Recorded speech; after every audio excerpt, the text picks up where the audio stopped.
Hey girl gang, it's Dr. Joy here and you are watching Delivering Joy MD TV. Welcome to Well Woman Wednesday, where we are kicking off our series on living your best life in 2023. I have a very special guest with me today who I can't wait to introduce you to. Make sure you keep watching.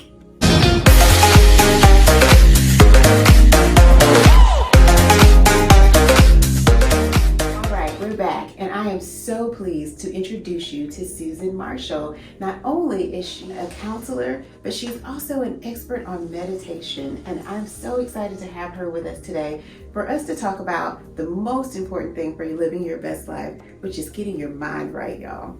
So Susan, thank you so much for joining us. Thank you so much for having me. I'm excited about this, and this is my favorite thing to talk about. So tell me a little bit about how you got into mental health and meditation. Like, what was your journey like? So I've always been interested in spirituality, sort of always drawn to that as a kid in nature, like thinking about like, where did I come from and where am I going and how long is forever and, you know, those kinds of things. And then when after I graduated from college 35 years ago, I took a yoga class, and at the end of the yoga class, there's always a brief meditation. So I love the yoga and I love the meditation, and that was in the mid to early 80s. So I got very much on a spiritual journey around meditation and mindfulness, sort of some altered states not through drugs, but through meditation and mindfulness, right? That's right. And so at that point, the meditation was very much an esoteric spiritual journey. That was in my 20s. And I'm in my 30s. I spent a decade at home raising children, and my practice became very grounded and about being earthy and a mom and raising kids and connecting deeply with my children. And my youngest child would come and say, when I would meditate, "I'll sit in the silence with you, mommy." So all of my children, my husband, my parents have all taken my meditation class. And then in my 40s, that's when I went back to graduate school and became a therapist. And then I started learning about how cognitive behavior therapy and all of the brain imaging techniques were starting to talk about what meditation does to the brain, and cognitive behavior therapy and meditation were saying the same thing. And I was like, oh, this thing I've been doing all this time is changing the brain. And then I started teaching it as an adjunct to therapy to help people who struggle with anxiety and depression to use meditation and mindfulness skills to help improve outcomes. Wow, and that is definitely true. That's something we've been seeing a lot of in the literature, in the medical journals, is that mindfulness, meditation, practicing gratitude, all of these things actually improve not only our mental health, but our physical health as well, by decreasing our stress hormones. Yep. So I think that is really, really cool. How did you get started? Because I think that's something that a lot of people struggle with. They want to meditate, but they're not really sure how to get started. Right. So the meditation, the yoga piece is always a guided meditation. And so at that time, I was also attending a church where they did guided meditation. So I kind of picked up on it that way. And then there was no internet and YouTube back then. But we had videos, and we had cassettes, and we had things like that. Sort of through self-help and spirituality, they kind of got me on that path. I taught at the Friends School, who are the Quakers, and so they do corporate meditation. Sitting in silence is part of their. I was a teacher very briefly and belonged to that community in Atlanta. So also finding community ways, because there's a real difference in what happens when you meditate on your own and then what happens when you meditate with a group of people. So finding a community, whether that's online or in person, is also a real support in that. Now, I just have to ask this question. I know this is off script, but I've been a part of a lot of church groups and a lot of women's groups in churches. And I recall being at a retreat one time and us doing a yoga class. And there were some people who would not come to the yoga class because they said it's new age and it's not Christian. And I have seen that a lot when we talk about mindfulness, meditation, and even therapy in some respects, where people say, oh, no, I'm a Christian. Right. And I love that you talk about how the church helped you learn about meditation. How do you see mindfulness and meditation and, say, Christianity or another religious practice? How do you see them joining? Yeah, so Lots of religious traditions have meditation as a part of it, including the Christian religion. And so, but what we teach is a completely, it comes more from a psychological perspective. Yoga is a practice. Meditation is a practice. It's not a religion. It's nothing. You don't have to have buy-in. We don't talk about gods. We may talk about higher power, but that can be whatever your higher power is. So it can translate. So what we teach are practices, but there's no like dogma or religion or scriptures. We may talk about teachings. Now I will say this. One of the things that will cause that in the meditation circles is that we talk about Buddhism and what happens in Buddhism. But the reason for that is that some of the people that started this research were doing brain imaging techniques, and they were finding some very significant differences in the brain maps of Buddhist monks. And so it turns out that what they were doing was not being Buddhist, but it was meditation. So it wasn't their belief system, it was their practice and what meditation does to the brain. And you can use that practice in no religion, just psychological, just breathing in and out. It has the same impact on the brain. And so the religion is not a part of it. I love that you commented on that. I remember reading Siddhartha when I was in college. And thinking, wow, this is so cool. This guy is able to kind of elevate his mind to another place. And like you said, I personally don't believe that meditation is necessarily a part of religion. It's actually a practice that you do for yourself and with yourself. You can meditate on scripture. You can meditate on the goodness of God. If that's your belief, you can meditate on something else, but it's more so about quieting the mind. Yes. And I think that's where a lot of people find trouble. How did you start to like really get your mind to be still and quiet and to sit in the silence like your baby said? Yes, and so that question implies that I'm always able to do that, which I'm not, because I still have a human brain. So people are like, when am I going to get it? I'm like, never. You're like, your brain is always going to be your brain. So part of what we're up against is the nature of mind. So the nature of mind is that we're having this conversation and we're kind of very in tune on it, but it's not unusual for you to be having a conversation, or any of us to be, and all of a sudden your mind is like, oh, but what am I going to have for dinner tonight? And I've got to run this task, and I wonder what she thinks about the shirt I wore today. And I mean, all of those things, right? And so the mind, I love your shirt, by the way. So our mind is always like wandering off, right? So we're never going to stop that from happening, because that's what the brain does. What we get good is at slowing it down, noticing that it's happening, and learning to come back to the present moment, right? So we get better at working with this sort of very busy mind that we have. Yeah, I love that you said slowing it down and kind of bringing it back to the present. That reminds me a lot of the trainings that I've had in mental health during pregnancy. And we talk a lot about cognitive therapy. Yeah. And that's exactly what it's about. It's like learning how to bring your thoughts back to the present and not allowing them to just run off, particularly in a negative direction. Absolutely. So how can mindfulness and meditation maybe help your clients that you're seeing for mental health? How have you seen that evolve in your practice? Yeah, that's a great question. So first of all, not everybody who sees me practices meditation. It's an option. Most people in this community know that that's sort of my bent.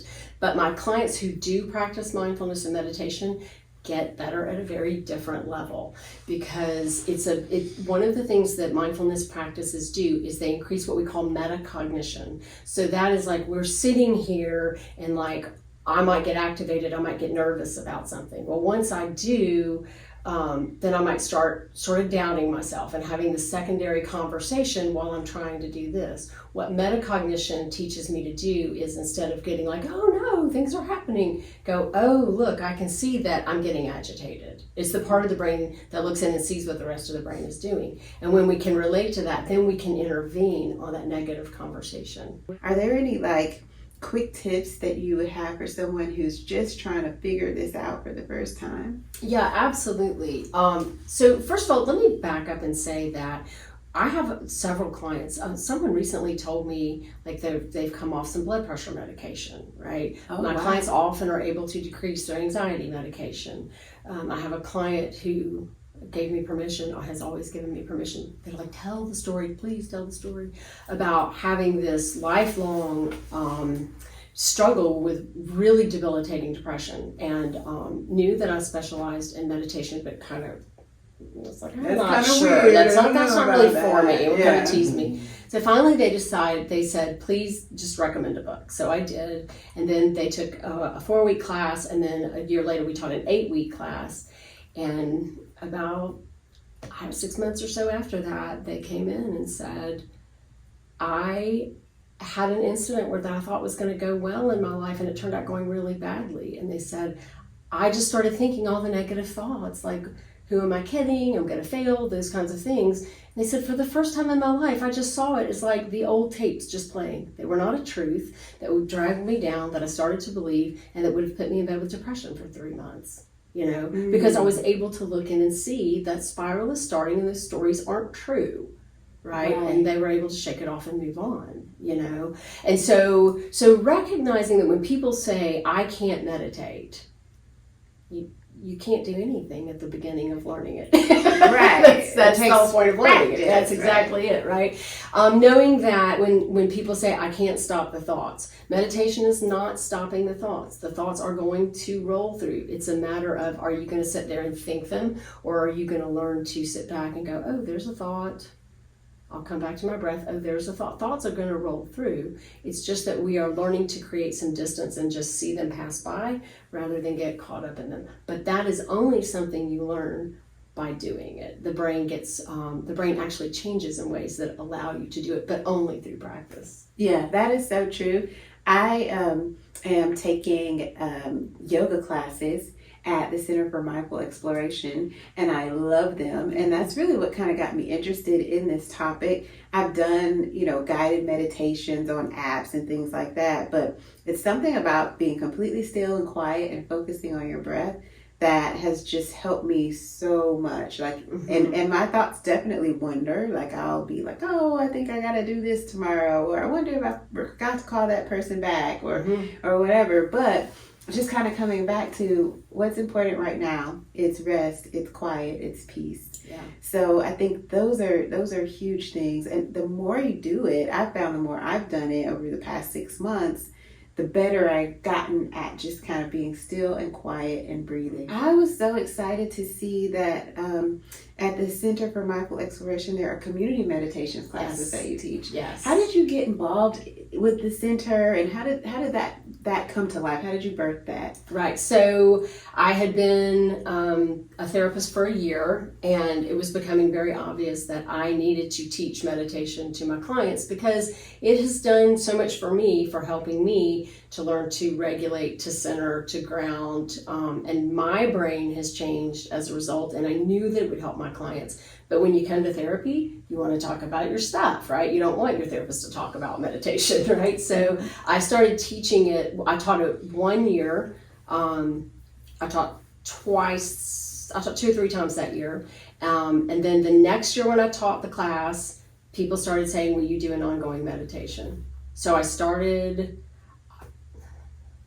it's 2010, and we've been doing it every year since. We did it on Facebook Live, which are still there on our Facebook page, during the pandemic. And then we started back again, I guess this year when Joanne opened the studio over in Hillside, we started back up. Yeah, I'm going to get to interview Joanne next week, so I'm so excited about that because I can tell you guys personally that I started coming to the Center for Mindful Exploration maybe in April of 2022, and I wasn't necessarily in the best place mentally or physically for that matter, but just having that time, the yoga practice, the meditation, the just taking time to just dwell in the present has been it has helped me so much. And of course, we talk about therapy on this show all the time. So, having a good therapist, but that yoga and meditation practice for me was a very, very good adjunct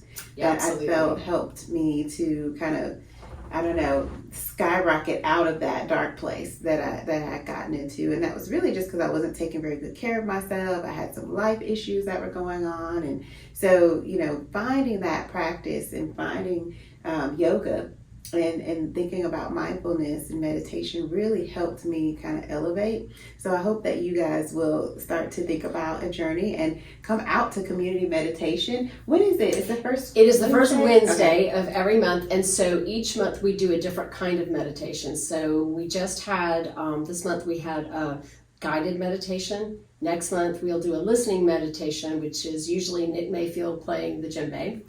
And then we will do a silent meditation, and then we do one called breath and movement, and then we start the cycle all over again. Tell people a little bit more about the Center for Mindful Exploration and what they can expect if they show up. Absolutely. So we have 2 locations. So we have kind of 3 different arms. So we have a therapy practice, Okay. and that is me, and it's also my partner in therapy is LaShannon Epps. Okay. And so I see adults and couples, and she sees adults and children.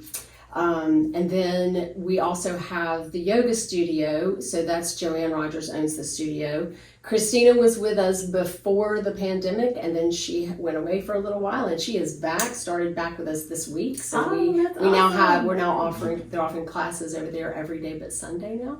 So Wow. we expanded, yes. Okay. So she's been in her new location since just when you started in April of last year.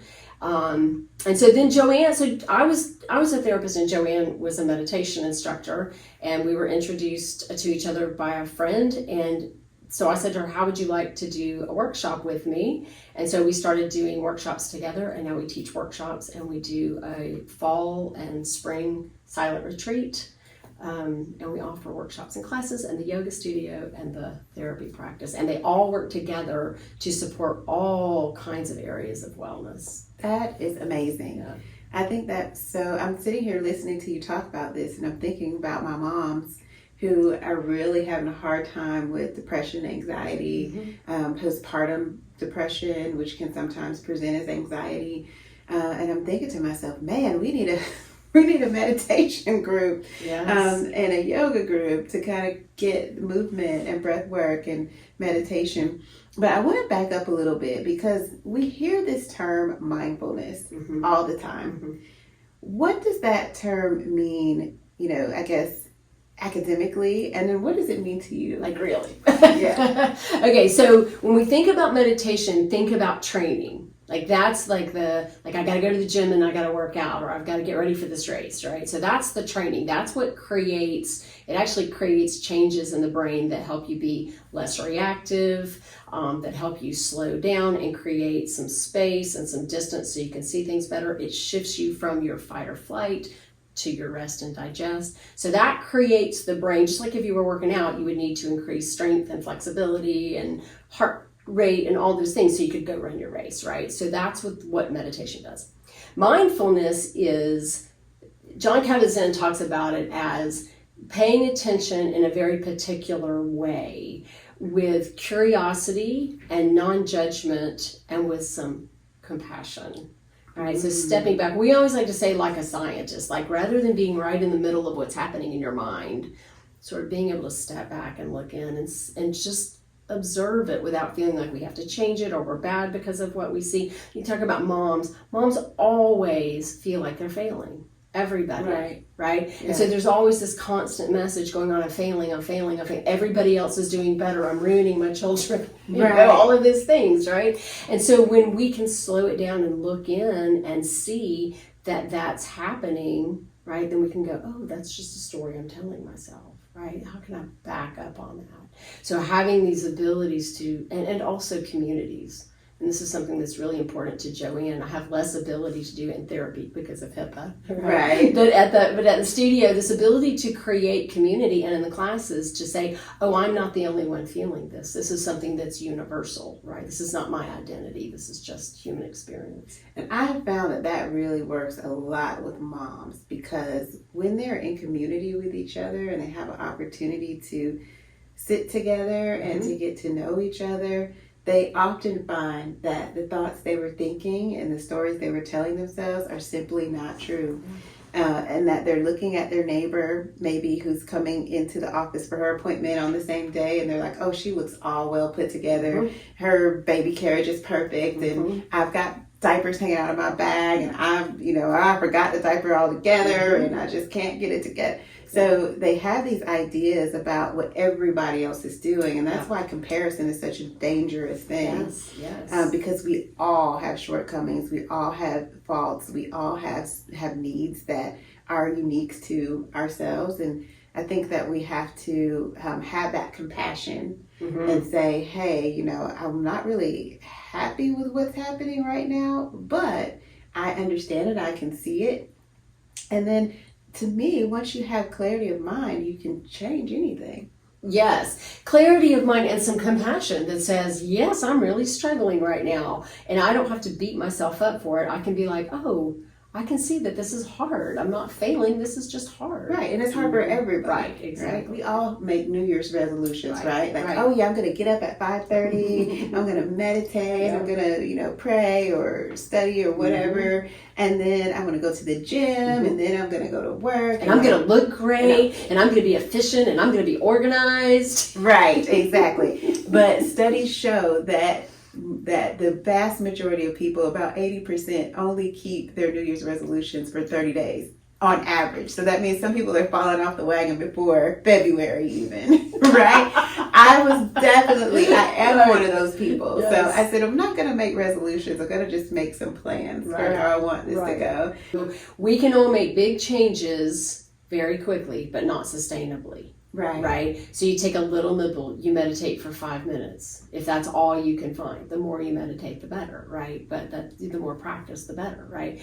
But if I can find a moment that it's 5 minutes and I can sit and breathe and follow the breath for 5 minutes, even if my mind wandered off, if your mind wanders off, you're still meditating. I didn't meditate. Yes, you did. So even if your mind wanders off the whole time, people go, oh, I can't do it. I won't do it again. Go back, do another 5 minutes. And if your mind wanders off, come back and do it again, another 5 minutes. If you stayed for one breath, that was more, right? So I guess here's another interesting part about meditation.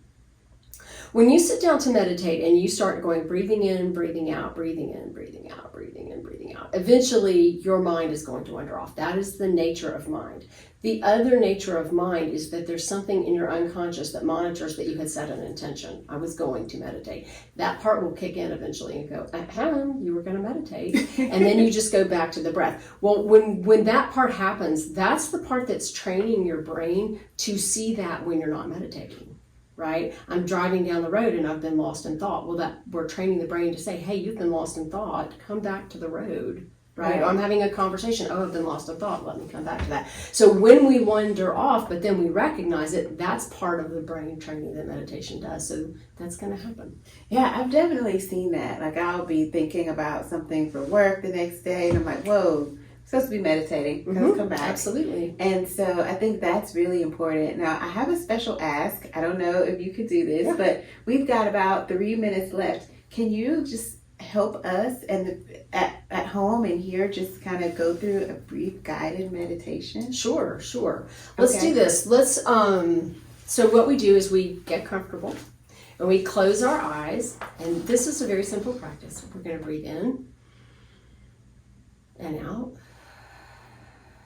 And just let your next breath be a deep, full breath, oxygenating the whole body, and then a deep exhalation, just letting go of any stress in the body. And then another inhalation, and then exhalation. And then just let your mind follow your breath. Let your breath return to its own natural breathing pattern and just follow the breathing in, breathing out,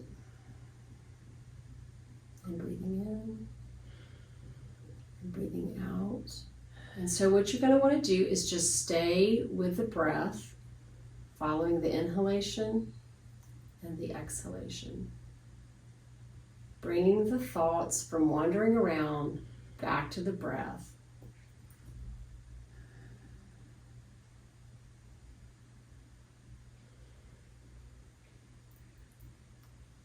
And if the mind starts to wander away, or when the mind starts to wander away, you just simply come back to the breath as an anchor. It's the place we return to when we realize we're lost. Just come back to the breath.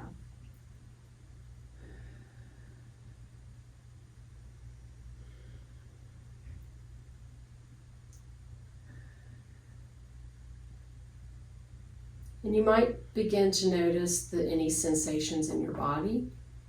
You might realize you're really relaxed. You might realize that you're carrying some tension or that you're feeling rushed. Just noticing without changing it.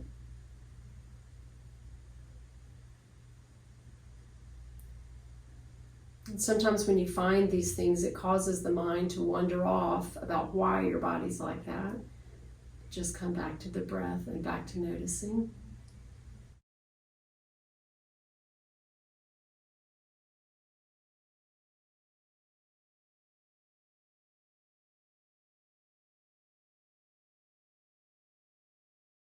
And then when you're ready, you can open your eyes.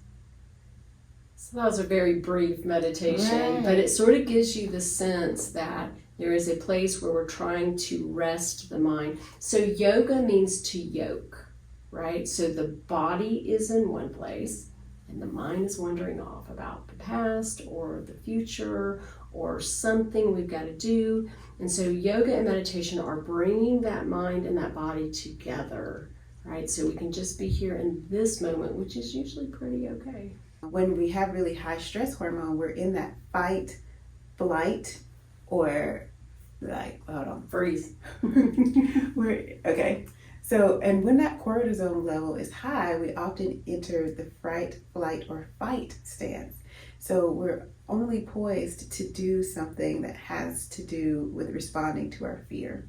Right. And by taking that time to just kind of back up, see what's here, like, you know, it's not like back in the days when there was a lion about to attack us. Like most of our problems are first world problems these days, right? Mm-hmm. So we don't necessarily need that fight, flight, or fright stance all the time. Right? We need to be more in the rest and digest stance, and we need to be able to kind of look at things objectively. And for me, I found that yoga and meditation have helped me to do that immensely. Like when something's happening that seems really emergent, I can slow down and think, oh wow, yes, this is a postpartum hemorrhage, but I know what to do about that. Right. I shouldn't scream and go running out of the room. I should do A, B, C, and D. Right. And it's going to likely be okay. So I think that that's the thing that I've gained so much. So thank you very much for the work that you've been doing for the past 12 years, right? To help people in this community get a better sense of grounding and a sense of just self-containment, because that's really what it's about, right? Sure. Our thoughts often become our words, and our words often become our actions. So having some space between the thought and responding to it is very important. Yes, that space between stimulus and response. That's where we have our choice. That's where we have our growth. Right. Yes. So I'm so happy that you were able to come and talk to us about this today. This is the key to living our best lives in 2023, is getting our minds clear. I want to invite everybody to come out the first Wednesday of the month at 7 p.m. Is it 7 p.m.? It's from 7 to 8 p.m. and it's at the yoga studio, which is at 8 Garfield Street in LaGrange. And you can find out all of this information about all of our workshops, our therapy, our yoga program at our website at mindfulx.site, S-I-T-E, the Center for Mindful Exploration. Well, I'm so excited that it's here, and so many people are benefiting. So if you have not visited the website or even visited the studio, you should definitely do so and find out how you can get involved with yoga, mindfulness, and meditation. All right, girl gang, we'll see you next time. Peace.